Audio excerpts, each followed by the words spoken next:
Hello and welcome to another knife review. Today we're going to be reviewing the Spyderco Para 3, which is a fantastic knife. I've really been looking forward to doing a review on this particular knife. To give you a little background, Spyderco had an evolution of knife design. First they came out with the military, which had a 4-inch blade. It was a frame lock. Then they came out with the Paramilitary 2, which had a 3.5-inch blade, and they replaced the frame lock with a compression lock, which the Para also has. It's been one of the most popular knives, the Paramilitary 2, in Spyderco's history. And now comes the Para 3. We'll talk about the specifications of the Para 3.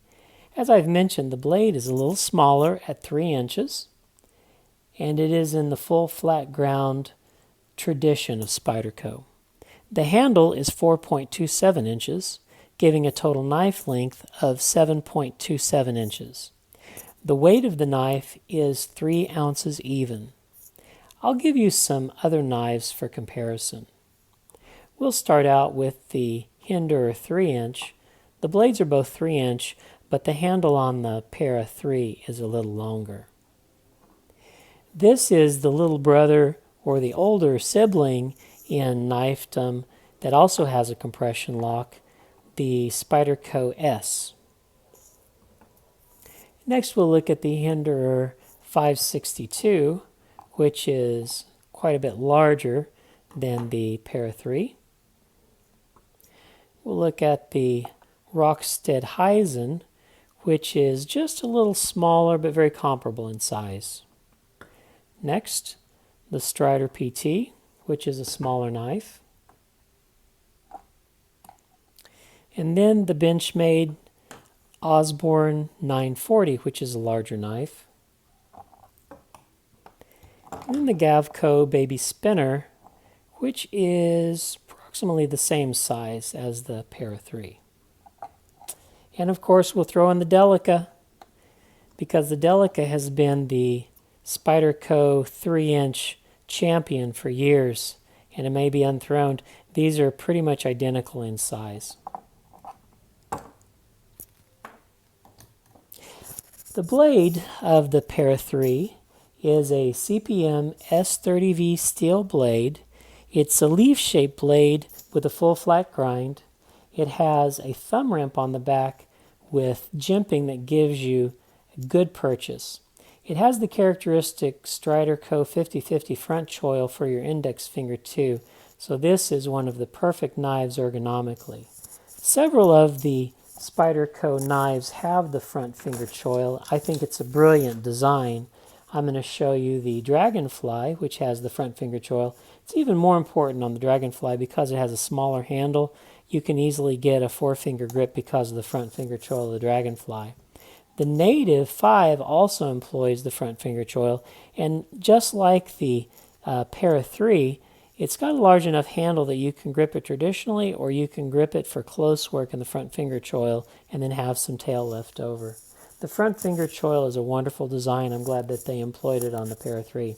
There are other knives in Spyderco that are very popular that don't employ the front finger choil, namely the Delica, which is one of the most popular types of knife from Spyderco, and the Ladybug. You would think since the Ladybug is so small they would employ it, but they didn't on either of those. So Spyderco uses it sometimes and doesn't use it sometimes. We'll talk about the method of deployment. You have the Spidey hole, and it flicks out very nicely, and then you have the back lock to return it. You can also use the compression lock and flip it out. I'm not being very good there. Here, let me try it again. There we go. And so you can retract it with the compression lock or deploy it with the compression lock. But really, the thumb hole works very nicely.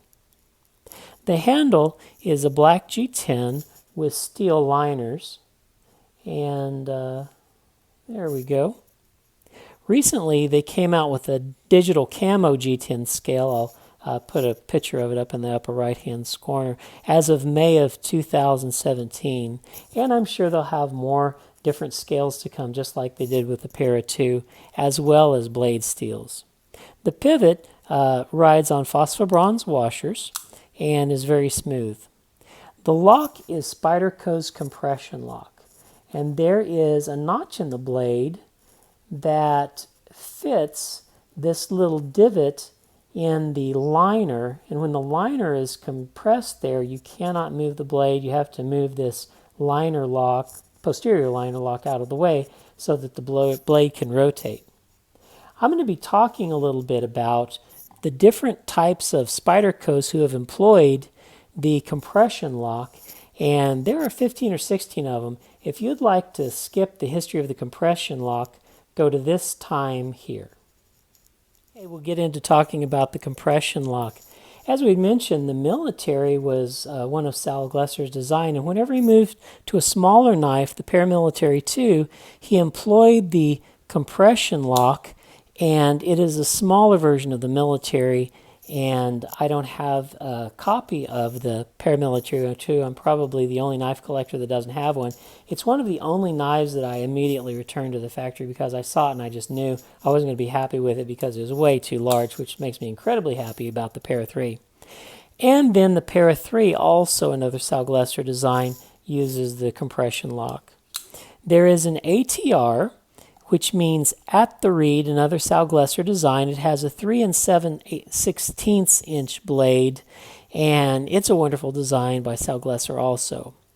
The very first knife that a compression lock was placed in was the Bram Frank Gunting. It was released in 2001. Bram Frank was a martial arts master who designed it to be used in self-defense and submission. As you can tell, it has this prominent hump on the spine, and that was used to put pressure on pressure points and bring people to submission holds. The Centofonte Vesuvius also had a compression lock initially. Later, they changed the lock to a back lock. The Junior also had a compression lock. Its designer was Alexandru Diaconescu. He designed the knife that would be both safe and fit for his smaller child's hand. It had a 3 7/32 inch blade, but as you can tell, the handle is very recessed so that if you have a stabbing motion, it's hard to cut yourself. The same designer made the Ouroboros, which is now actively being produced. It has a smaller blade. The blade is 2.84 inches long, and it uses the forward 50/50 finger choil since it is a smaller knife. The Little Temperance 3 has a 3-inch blade and was designed by Sal Glesser. And then the S, which I have here, the S used injection molding to skeletonize both the handle and the blade. And it has a wonderful artistic theme. As you can tell, it's a Spyderco, and it makes it look like a spider web. And they're just taking metal out of both the frame and the blade to make it lighter. This blade got down to 2.0 ounces even, and it's a nice size blade. It also employs the forward finger choil, and each finger has its own little place to go. It fits in the hand great. It has the thumb rip. It is one of my favorite collector's knife. Obviously, it's out of commission. It isn't being produced anymore, so this goes for quite a bit on the secondary market, especially if you want to collect all the knives with the compression locks. Well, we'll move on then. The Salsa is one of the little big knives. It has a small blade, 2 7/16 inches, but it's very thick and well built. It's solid. We'll talk about the Sage 5. The Sage series is the showcase of the different kinds of locks of Spyderco. They started with the Sage 1, which employs a liner lock. The Sage 2 uses a frame lock. The Sage 3 has a bolt action lock. The Sage 4 uses the back lock. When the Sage 4 was initially released, it was the least popular of the entire Sage series, so they discontinued it early. Ironically, now it is the most sought after if you want to get the entire Sage series because there's so few of them. The value on the secondary market now, as of May 2017, is between $430 and $490. All the rest of the Sage series you can get for $200, but the Sage 4 really goes for top dollar because there are so few of them produced. And then the Sage 5, which employs the compression lock to fill out the Sage series to date. The Super Leaf is another Sal Glesser design. It has a 3 7/16 blade. Sal also designed the Super Hawk, which basically is a Super Leaf with a hawk bill blade. And the largest knife with a compression lock is the Sabo. Its designer is Lacey Sabo. It is a pocket sword. Its blade length is 4.6 inches, and the total knife length is over 10 inches. It's enormous. The Yohimbo 1 and 2 also employ the compression lock. Its designer is Michael Janis, and it has a characteristic Wharncliffe blade. The 1 had a smaller blade at 2.875 inches, but a longer handle. The 2 has a longer blade, 3.11 inches, but has a shorter handle. That's the Spyderco lineup so far with compression locks. I just want to make a note that the Smock SK23 made by Kevin Smock of Smock Knives uses a compression lock. However, he has a button mounted externally that you push on the button, and then the button compresses this liner to release the blade and allow it to rotate. Instead of having to stick your fingers inside the scales, you just push on the side of the scale in order to release the compression lock. We'll talk about the pocket clip now. The pocket clip could use some help. In the Paramilitary 2, the end of the knife was a little bit broader, and the lanyard hole could move over and the pocket clip could move up to be beside it.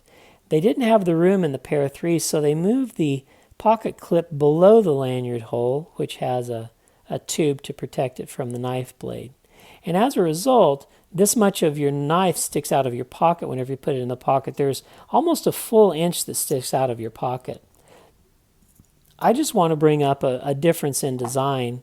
One of the most brilliant designs for a lanyard pocket clip when you don't have a lot of space, I think, is employed on the Delica as well as the Native 5, and that is they put the lanyard hole inside the pocket clip. Had the designers done this, they could have moved the pocket clip much more to the end of the knife and then just put the lanyard hole inside it, and you would have had a deeper carry pocket clip.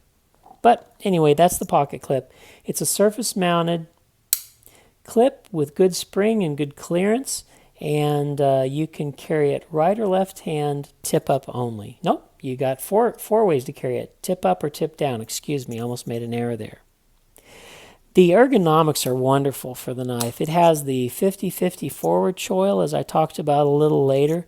The interesting thing that I appreciate about this forward choil is that it has this elevation on the very tip so that it protects your finger. If you do a stab and your finger slides forward, it's still elevated a good 2 millimeters above the blade and you don't cut yourself. Not all knife makers did this. For example, the Hinder XM18 has a forward finger choil, but there's not that elevation. If you have a stab and your finger slides forward, it's going to lacerate itself on the blade. Because Spyderco took the design technology to have an elevation there, it protects your finger a little bit. In addition, it has jimping to get a good grip. The Hinder XM18 has neither jimping nor an elevation prior to the blade to protect your finger. This is a much better design, I believe. We'll talk about the action. The action, it opens easily and closes easily. The beauty of the compression lock is that to close it, your hands and your fingers are on the back of the knife, so you can just shake it closed like that. The normal liner lock or frame lock, to close it, you have to put your thumb in the path of the blade and then move it and then rotate it. You have to get your finger out of the way before the knife cuts it. With the compression lock, your finger is completely out of the way. And it's an easy one to close too. I want to compare it with the one of the most popular knives that Spyderco makes, which is the Delica. In order to close the Delica, you have to press it there, and then you have to tilt it forward a little bit, and then you have to reposition your hands and then close it completely. It's at best a two-step process if you don't want to cut yourself. When you have the compression lock of the Para 3, you just close it and then flick it shut and you're done. Your fingers are safe and it can be closed easily and quickly. So what are my impressions about the Para 3. I really like it.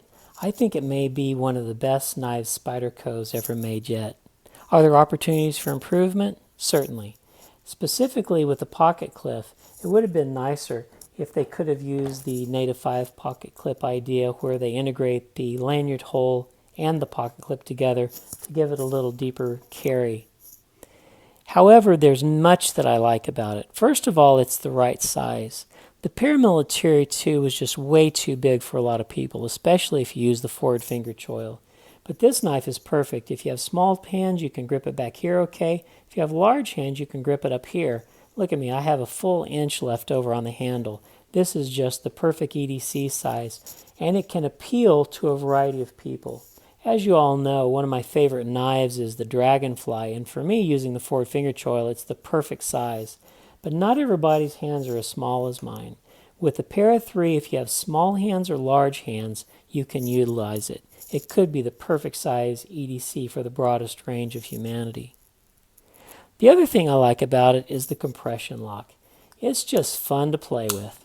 We use our knives to cut, but we also flip our knives all day long. And there's a safety with the compression lock. Whenever you disengage it, your fingers are on the posterior aspect of the knife and they're not in the field of the blade, so it's a safer knife.